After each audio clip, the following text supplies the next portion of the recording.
هنتكلم ساعه عن كوره. طبعا راسلنا على 8802 وتليفون 3835961. مستنيين رسائلكم ومستنيين تليفوناتكم. وطبعا هنتكلم عن الدوري المصري وماتش غانا. الماتش غانا القادم ان شاء الله باذن الله الاحد اللي بعد القادم هيبقى هو الحديث الشاغل للشارع المصري، منتخب مصر وغانا، والفوز على منتخب غانا هي يعني من وجهة نظري على الاقل 60% هكون وصلت لكاس عالم ان شاء الله باذن الله. لكن لسه الامور طبعا هنتكلم عن ماتش غانا بشكل كبير الاسبوع، عندنا الاثنين الجاي والخميس، عندنا ايام كتير هنتكلم فيها.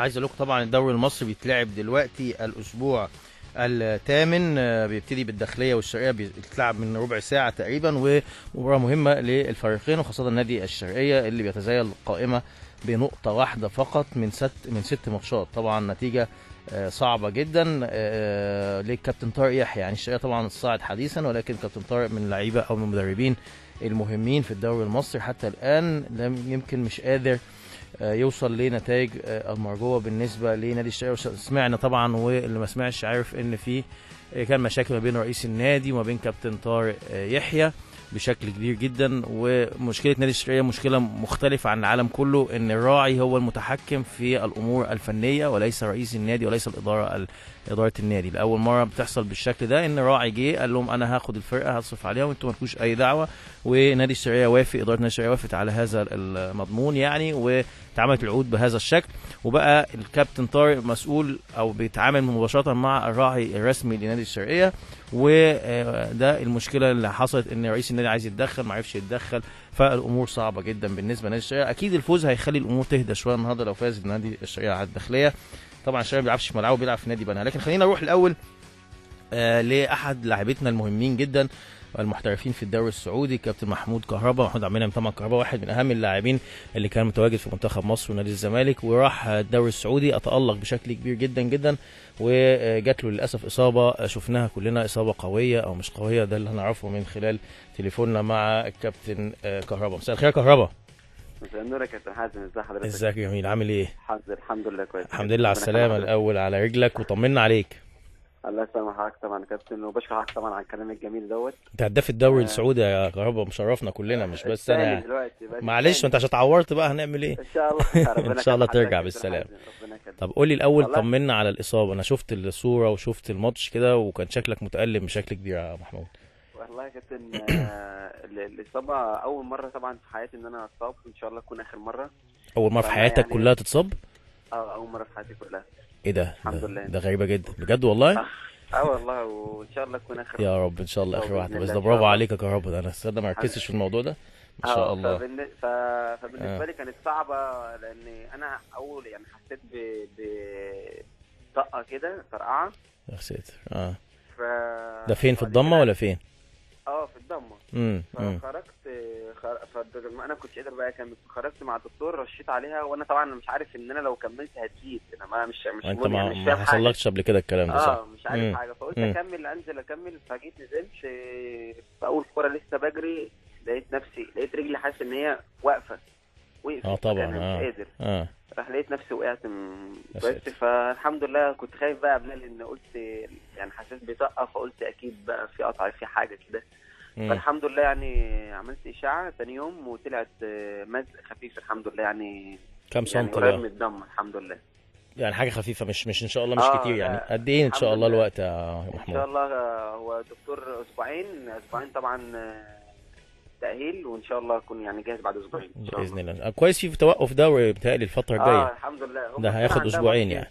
عندها ماتش النهارده السعوديه.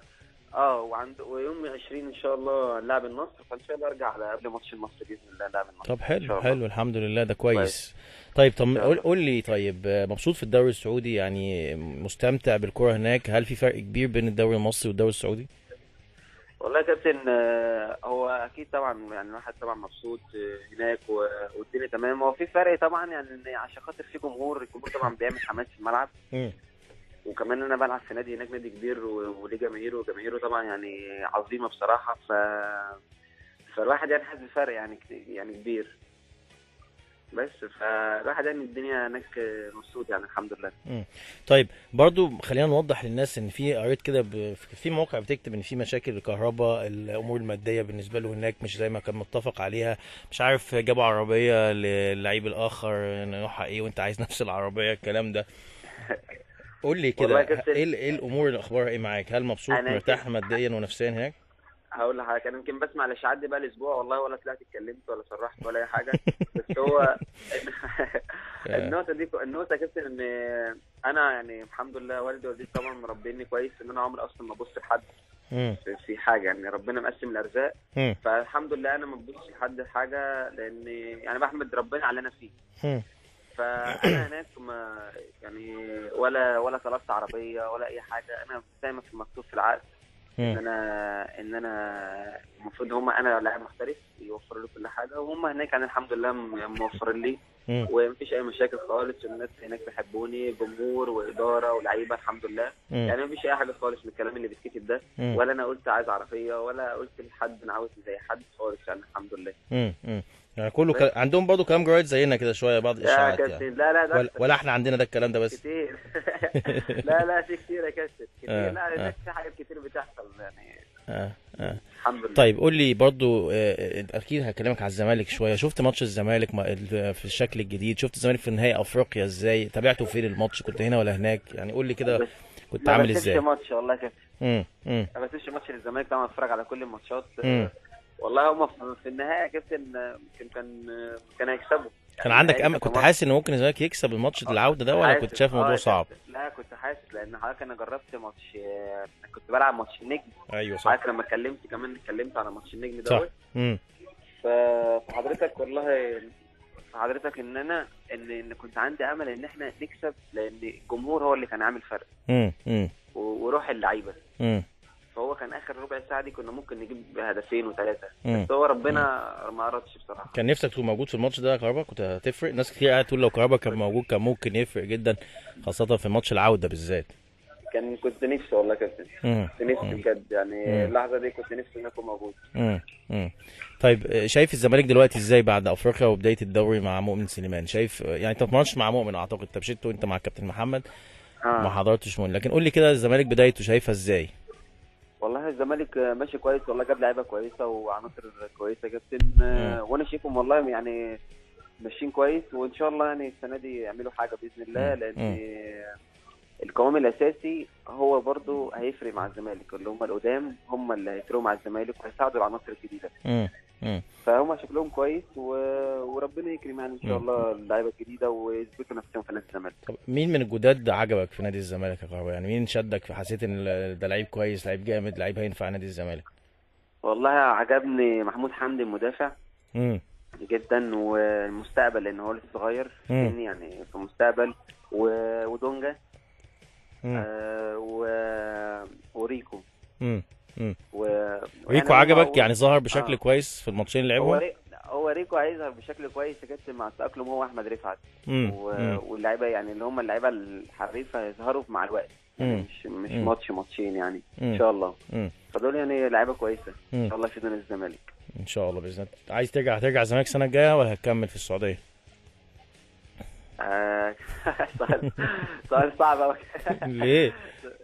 لا يا كابتن والله انا طبعا يعني شرفني ان انا طبعا ارجع نادي الزمالك تاني. بس هو انت عارف يا كابتن مفيش حد يعرف نصيبه فين، فان شاء الله الواحد يعني سيبها لربنا، وربنا ان شاء الله يعني يوفاني في المكان اللي انا اكون فيه.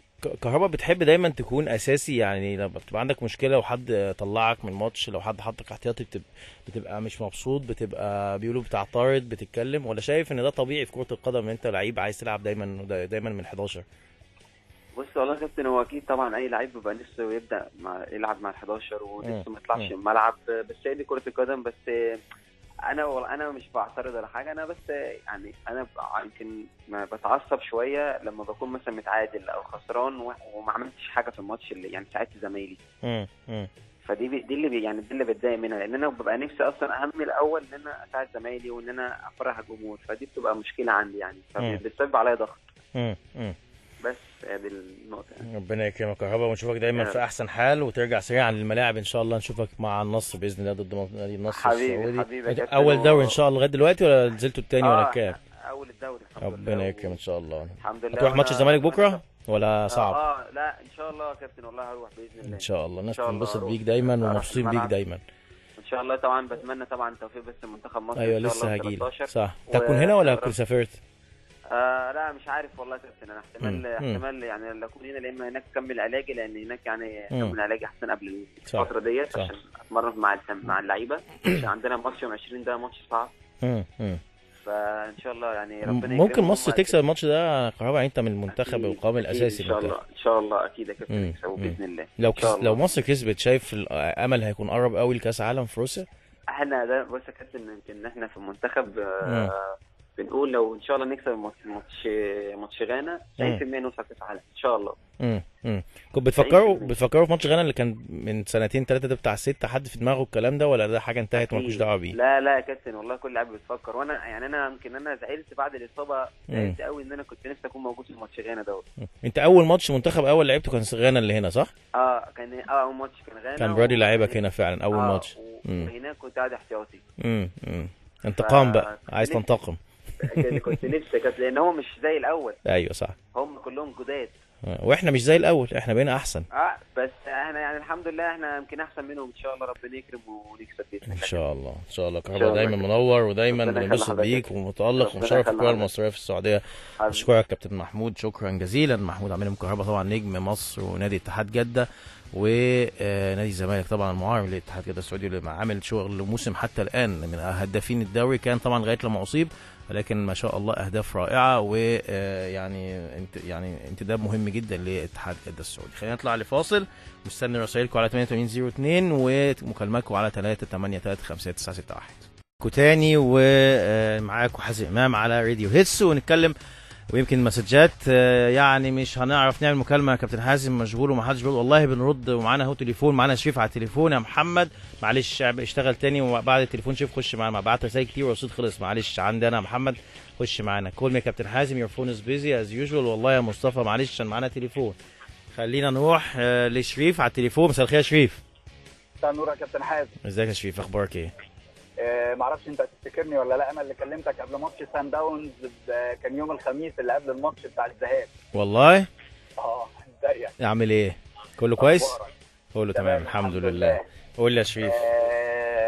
مبدئيا اتمنى طبعا ان احنا المنتخب بتاعنا الماتش. علي صوتك يا شريف شويه بعد اذنك.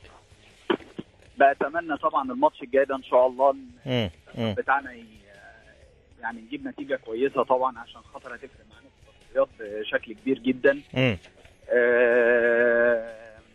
بالنسبه للدوري المصري، يعني انا شايف ان اللي بيهاجموا مدرب الاهلي واللي بيهاجموا مدرب الزمالك، انا زملكاوي على فكره كابتن حازم، بس انا شايف ان في شغل من الكابتن حسام بدري وفي شغل من الكابتن مؤمن سليمان.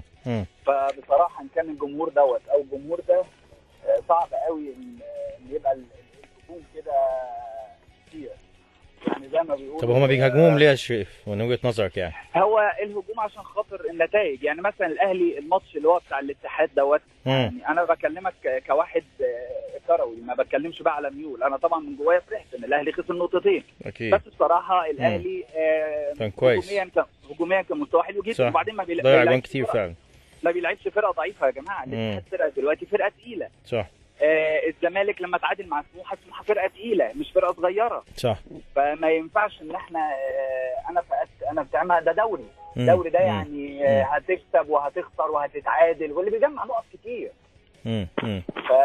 يعني دي طيب بكره شايف ماتش الزمالك ازاي والاهلي ازاي؟ يعني بكره الاهلي عنده ماتش، بكره مع طنطا والزمالك مع المصري.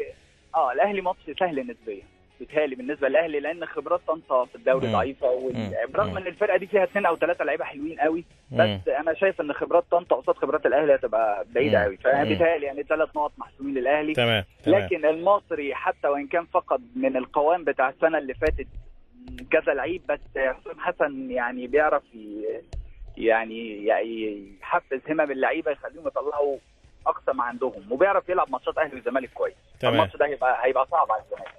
ربنا يستر ان شاء الله. حسام حسن عامل فرقه كويسه جدا بصراحه، ما أنا بقول وعامل موسم رائع يعني، ومؤمن عامل شغل كويس جدا جدا. انا نفسي الناس زي ما انت بتقول تهدى على مؤمن شويه. يا ريت. انا عجبني مؤمن الماتش اللي فات ده بالذات بتاع انبي. انا بعيب عليه بس الثلث ساعه اللي هي اخر الماتش. يعني الماتش اللي فات دوت من ايام كابرال، يمكن حضرتك طبعا هتفهم الكلمه اللي انا بقولها دي لان انت لعبت مع كابرال. انا ما شفتش الزمالك بيعمل باصات بالعدد دوت وعدد الباصات الصحيحه دي في ماتش من ايام كابرال. انا ما شفتهاش صراحه من ايام كابرال. يعني لما توصل في الشوط الاولاني 100 حاجه و50 باص منهم 100 حاجه و30 صحيحه، تمام، حلوه جدا في شغل الكوره. انا شايف الامور ماشيه بشكل كويس في الزمالك، والنتائج هتهدي الناس شويه. بشكرك يا شريف، شكرا جزيلا. عشان بس ناخد تليفونات، عشان في ناس بتتضايق ان احنا مش بنرد او مشغولين على طول. هنرد على الناس كلها. محمد لو كلمتنا هنرد عليك يا محمد والله، ومصطفى هنرد عليك، ورب تكلمني. مداخله معاك يا ثعلب. كريم، حاضر يا كريم والله، يعني كلم تاني وهنشوف. خلينا ناخد التليفون. طيب ناخد تليفون تاني. معانا هاني. ازيك كابتن حازم؟ هاني، مساء الخير يا هاني. ازي حضرتك؟ اخبارك يا بطل؟ كله كويس؟ بس سريعا يا هاني عشان ناخد تليفون، عشان الناس ايه بتتضايق ان احنا ما بنردش الكلام. اتفضل يا فندم. نقط كده اختيارات المنتخب يا كابتن. هي نفس اللعيبه وبلس مؤمن زكريا مكان كهربا وعمرو ورد. ماشي يا كابتن، انا عندي تعليق بس في اختيارات اللعيبه بسرعه. يعني في 5-6 لعيبه مش فورمه دلوقتي، وانت داخل على ماتش غانا، ماتش قوي جدا. زي مين هاني؟ زي الشناوي، حماده، ابراهيم صلاح، مؤمن زكريا. يعني لما يكون 5-6 لعيبه مش فورمه يا كابتن، ده هيصعب الماتش. صح. يعني ما بيلعبوش اساسا، يعني الشناوي ما لعبش، ابراهيم صلاح ما بينزل اخر 10 دقايق، مؤمن يعني شغال برضه بيلعب، بس هو الماتش الاخير بس اللي قاعد احتياطي. بس لعب الماتشات اللي فاتت. والشناوي ما دخلش القايمه بتاعت ماتش بكره. الشناوي عشان مصاب، جاله اصابه في كتفه. طب يا كابتن يعني انا هو بص، هي وجهه نظرك طبعا تحترم بشكل كبير. بيحصل اللي حصل زي برادلي، مش عايزين نكرر نفس الغلطه. ويقول تدخلات ويحصل برادلي برضو، ما رحناش واتغلبنا وطلعنا. ده حلم. طب انت شايف مين كويس؟ انت شايف مين كويس اللي هو المفروض يخش المنتخب مثلا؟ ظهر سليمان، حسام غالي، عمر سعد. انت عندك باك شمال واحد، عمرو سعد في سموحه. انت واخد باك شمال واحد يا كابتن، عبد الشافي بس. وعلى ارضك. واحمد فتحي يا كابتن. يعني انا كنت اشوف باك يمين يشغل معايا. طب ما في عمر جابر وفيها فتحي. ماشي. كوبر يعني مع احترامي ليه ما بيعرفش يهاجم، يعني هو بيقفل ويطلع. بيطلع حلو. يعني انا في ماتشات بره انا مطمن على المنتخب، بس ماتش جوه حصلت لنا مشاكل في ماتش نيجيريا. بس انت بتلعب نيجيريا برضه، خلي بالك يعني الموضوع مش ماتش هتلاقيه مفتوح والدنيا يعني حلوه. يعني في نقطه ابراهيم صلاح. ابراهيم صلاح حضرتك يعني انا عارف حضرتك متحفظ راجل يعني. لا مش متحفظ ولا حاجه، انا بسمعك في الرياضه والله. ما تقدرش تتدخل في الاختيارات. لا ليه؟ انا ليا وجهه نظر وانت ليك وجهه نظر. يعني نفسي انا لما شايف حسام باولو من طبيعي انه يخش منتخب مصر يا كابتن. ده احنا واخدين 2 راس حربه بس. وانت الماتش على ارضك. انا بص، لا انا بتكلم، انا ليا وجهه نظر وحضرتك ليك وجهه نظر. طبعا انا وجهه نظر بقول لك مثلا حسام، لكن في الاخر هو في مدير فني هو عارف ايه اللي بيختار، وهو اللي بيتحاسب بعد كده. مين 90 مليون مصري بقى مدير فني. فكابتن طب ما ده حقيقي على فكره، احنا كلنا بنتكلم في الكوره ودي حلاوه الكوره. كل يقول اختيارات المدير الفني، محدش يتدخل ويحصل اللي يحصل والحلم يروح ونعيد تاني. وفي حاجه تانية يا كابتن، ناشئين نادي الزمالك فين من منتخبات الناشئين؟ صح. لسه تصدق معايا خبر دلوقتي، منتخب الشباب معتمد جمال واخد 8 من الاهلي فعلا. انت متابع يا هاني؟ شكلك انت متابع يا هاني جامد الناشئين كان. برافو عليك والله. انا متابع حضرتك حبيبي يا هاني، وانت من الناس المحترمه اللي في الاعلام اللي انا بتفرج عليها، والكابتن سيف. ربنا يخليك يا هاني، شكرا جزيلا يا هاني، وخليك معانا على الراديو دايما مع راديو هيتس. و8802 رسائلنا، وتليفوننا 3835961. والله اي تليفون او حد يتكلم هنرد عليه، احنا بنرد على التليفون بس هو التليفون مشغول شويه. يمكن هاني قال حاجه مهمه جدا عايز اقول لكم عليها، ان فعلا نادي الزمالك اختيارات النهارده معتمد جمال منتخب الشباب 8 لعيبه من الاهلي. هو محمد عصام الغندور، وائل رضوان، احمد رمضان بيكم، وعمرو السعداوي، كريم وليد اللي هو نيدفيد، اكرم توفيق، احمد ياسر ريان، واحمد حمدي. كل دول من النادي الاهلي. وخلي بالكم هتحصل، انا شايف ان هيبقى فيه يعني هل كلهم هيروحوا المنتخب؟ هل كلهم النادي الاهلي هيقول لا انا عايز شويه منهم يقعدوا معايا يتمرنوا عشان يلعب ماتشات وديه؟ نادي منتخب مصر الشباب عنده ماتشات وديه وعنده بطوله افريقيا في زامبيا ان شاء الله في شهر 2. خليني اخد تليفون. محمد، مساء الخير يا محمد. كابتن حازم مساء الخير. معلش رصيدك خلص بس هو جبناك في الاخر. ماشي يا كابتن. حبيبي اتفضل يا محمد. كنت عايز اتكلم بس في منتخب مصر والاهلي. اتفضل. اولا النادي الاهلي يعني بيقدم ماتشات حلوه رغم التعادل في اخر ماتشين، بس الماتش الاول بتاع بتروجيت يعني خلصوا في اول شوط 3-0 اقل حاجه، بس عدم التوفيق. ماتش الاتحاد برضه نفس النظام، في اول ربع ساعه كنا جبنا 3 اجوان مثلا وضربتين الجزاء اللي ضاعوا، بس مش مشكله، اهم حاجه بنوصل وبنضيع. ماتش الاداء والمتعه يعني موجوده، بس الفوز هيجي بعد كده. يعني انت شايف ان الاهلي بيقدم كرة حلوه وماشي كويس. بيقدم كرة حلوه تمام، بس في ظلم في الاختيارات بتاع اللعيبه. من مين بقى؟ كابتن حسام بيظلم مين يعني؟ انا اقول اسماء مش هتكسف يعني. لا قول، ما تكسفش. معقول مؤمن زكريا ماله يلعب ولا يقعد؟ مؤمن زكريا يقعد يعني. ما هو قعد الماتش اللي فات، ما قعدوا كابتن حسام الماتش اللي فات. ما هو شفت الاداء يا كابتن حازم لما كان بره الاداء كان عامل ازاي؟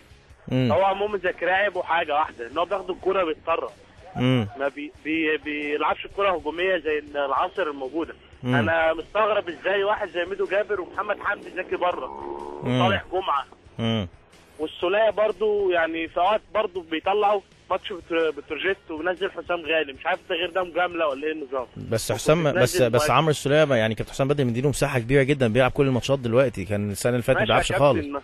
ماشي، ما هو معهد لحسام عاشور والسوليه يلعب على اي حد مرتاح يا كابتن. هو حسام غالي يعني خلاص يعني. بص، هي وجهات نظر يعني. هاني قبليك قال حسام غالي لازم يروح المنتخب، انت دلوقتي بتقول حسام غالي ما ينفعش يلعب في الاهلي يا اساسي. لا بالظبط، اللياقه البدنيه كابتن بتفرق يعني. ما ينفعش حسام غالي ما ينفعش يروح المنتخب. وجهه نظر، هي وجهات نظر يعني. المنتخب بقى ننتقل لحته ابراهيم صلاح، ضدار، مؤمن زكريا. شايف دول ما ينفعش يروح المنتخب. الشناوي. عندك 4 حراس يا كابتن في الدوري المصري احلى من بعض. محمد عواد هايل، احمد مسعود بتاع المقصه هايل، وفي بتاع الاتحاد محمود السقا، جنش، وبتاع الاتحاد السيد وجنش طبعا. صح. بص، انا رايي يا محمد، يمكن اعتقد يعني ان ماتش الكونغو وماتش غانا ما فيش فرق وقت كبير جدا، فما فيش عنده انه يجيب لعيبه يجربها كتير. اعتقد بعد ماتش غانا ده هيبقى عنده مساحه كبيره جدا. هتشوف الفتره الجايه بعد ماتش غانا هيبقى فيه اكيد تغييرات كتير، لكن يمكن هو عشان شهر واحد. اتفضل يا محمد. معلش يا كابتن. اتفضل يا حبيبي. حته التذكره بتاعت الماتش ازاي تبقى 50 جنيه يعني؟ انا كنت بجيب الدرجه الثالثه دي 15 جنيه او 20 جنيه ده اخرها. انا مثلا رايح انا و3 زمايلي ولا 4 ندفع 250 جنيه. شايف انها غاليه شويه؟ غاليه جدا.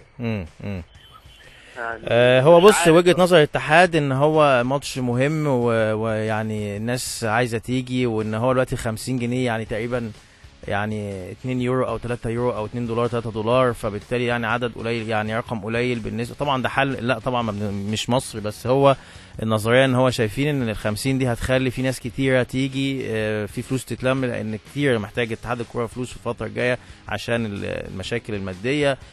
ماتش طبيعي ان يبقى التذاكر في العالم كله بتبقى ب 200 و100 يورو و50 يورو و70 يورو، وبالتالي 50 جنيه يعني لو عملتها زي ما قلت لك باي عمله هي كلام فاضي، 3 دولار او 4 دولار او 2 دولار. طبعا مفيش تذاكر في العالم كله بالشكل ده.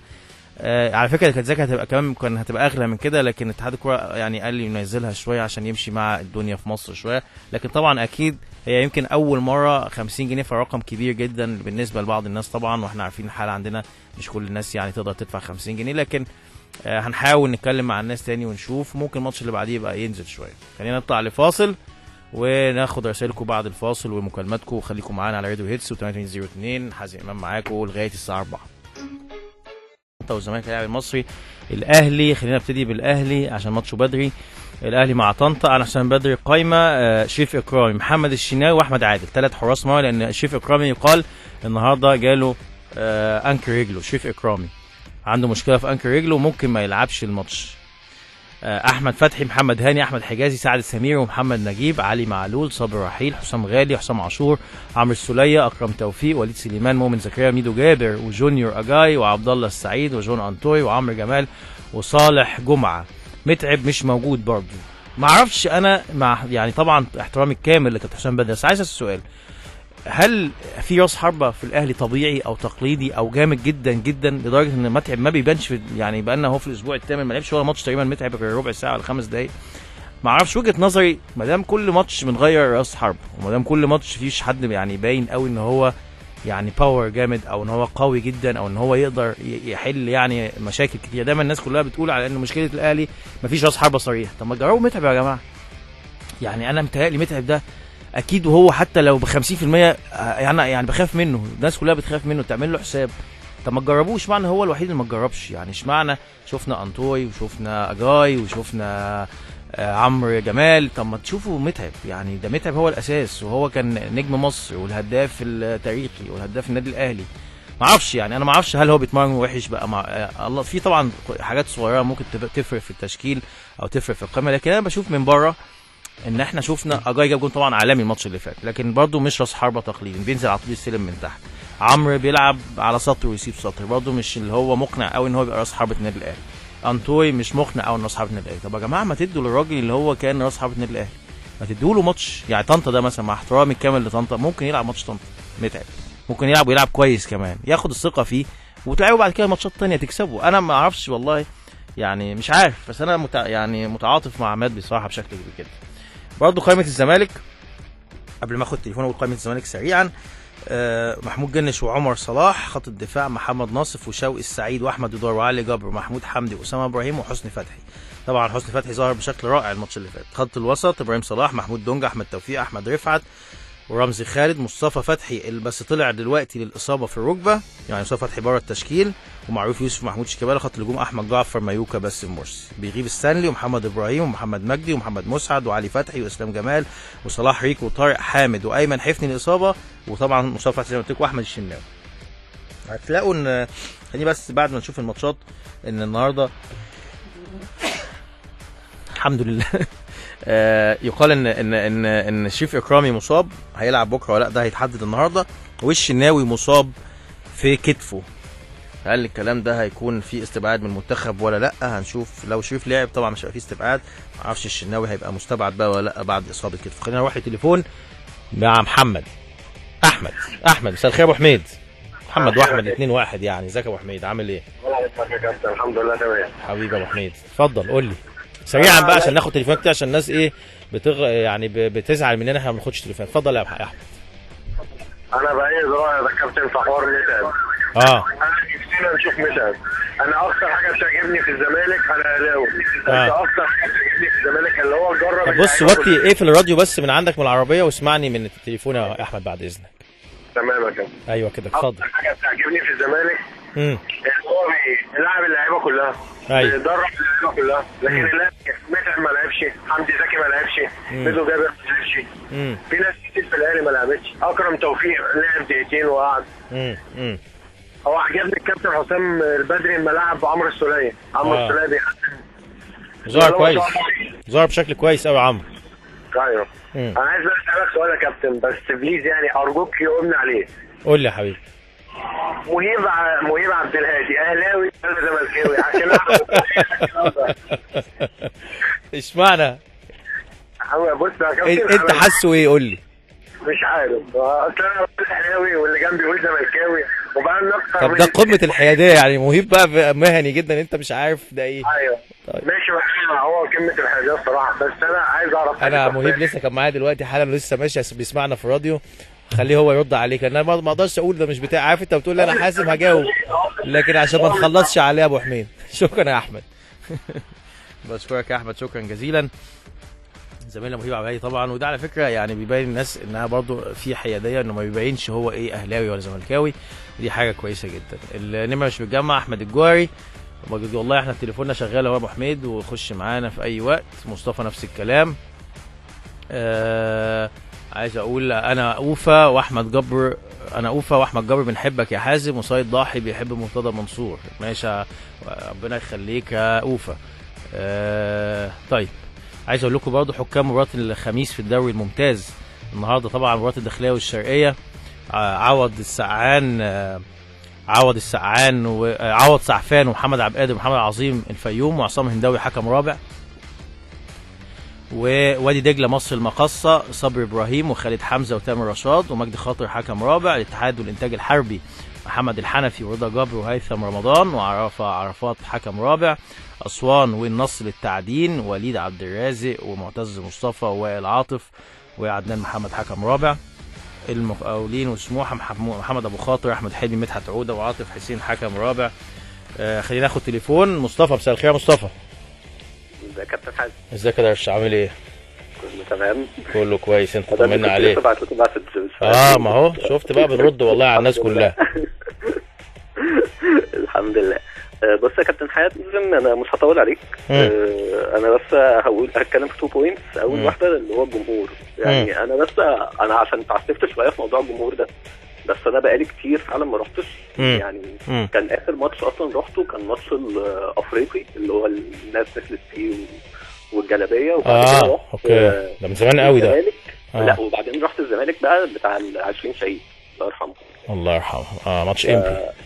بالظبط.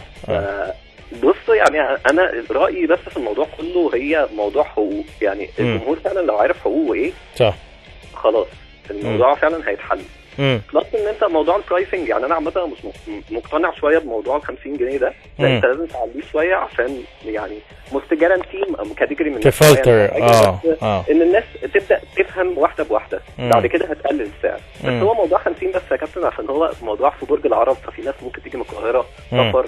موضوع مش شويه بس يعني acceptable او الموضوع مقبول بالنسبه لان هي حركه في هو مقبوله يعني فئه معينه، لكن في طبعا ناس هتبقى متضايقه شويه زي كان في استاذ محمد بيقول انه غالي شويه 50 جنيه. بالظبط، هي اكيد هتبقى غاليه بس هتاثر يعني اللي هو ليميتيشن شويه عشان تعرف تقنع الناس شويه، وبعد كده هياخدوا على الموضوع بعد لما يبقى في عقليه من الناس. يعني انا في الجي سي بعد موقعة الجلابيه دي في ناس صحابي اللي كانت بتقول لي ما تنزل يا عم ومش عارف ايه.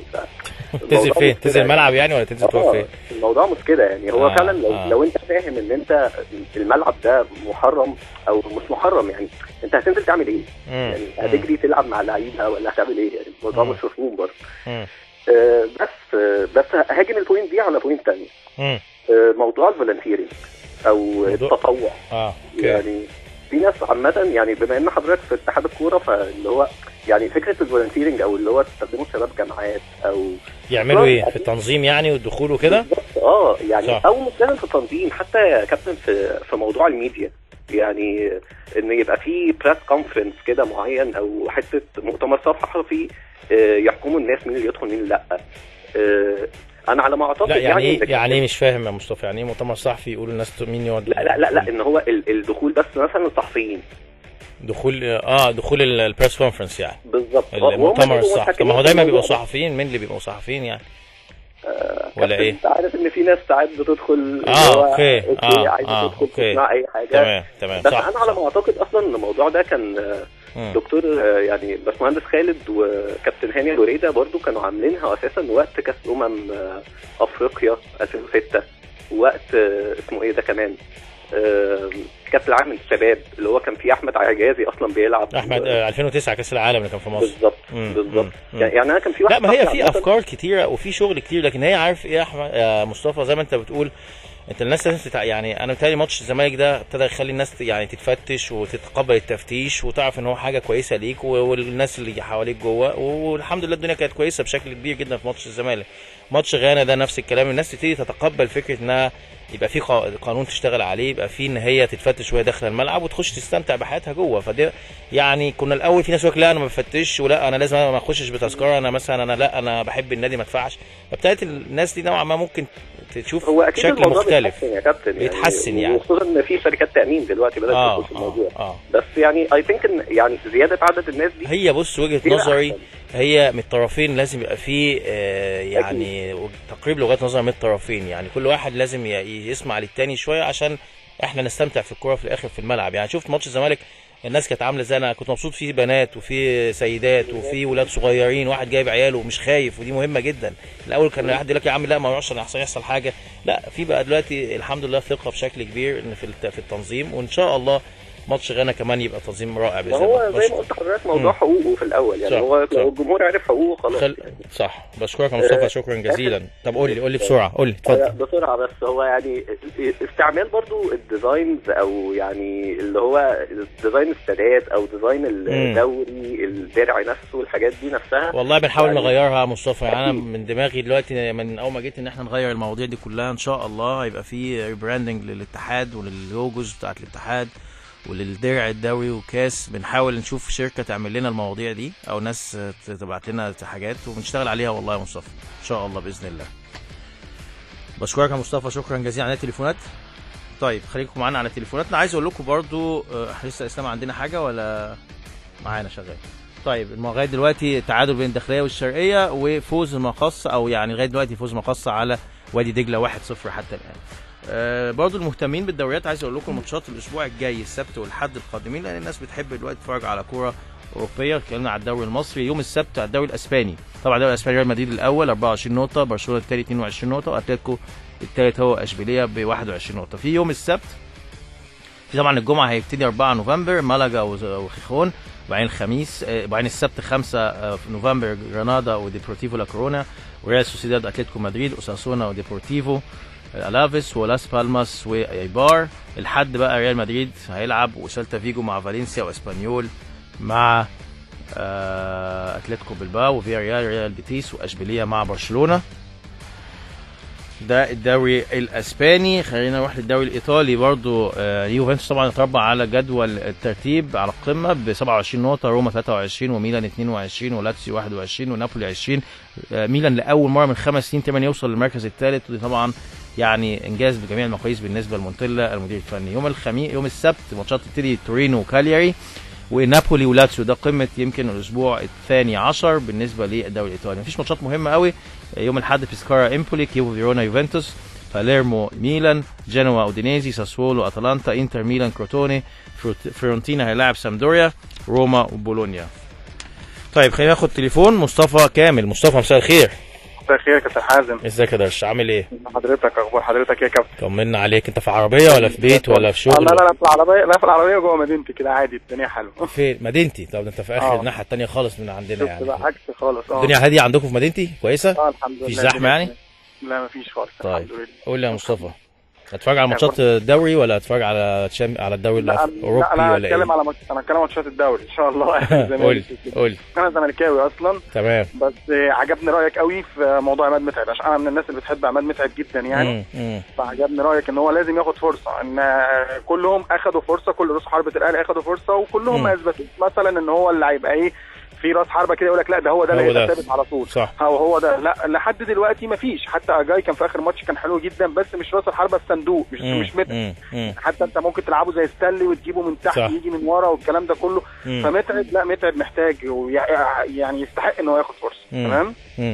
عندي بقى على الزمالك بس كام كومنت كده. انا مستغرب حاجه، الاصابات في الزمالك بقت حاجه غريبه جدا، واللي بيجي له اي اصابه واتيفر هي ايه بياخد فتره طويله جدا. تمام.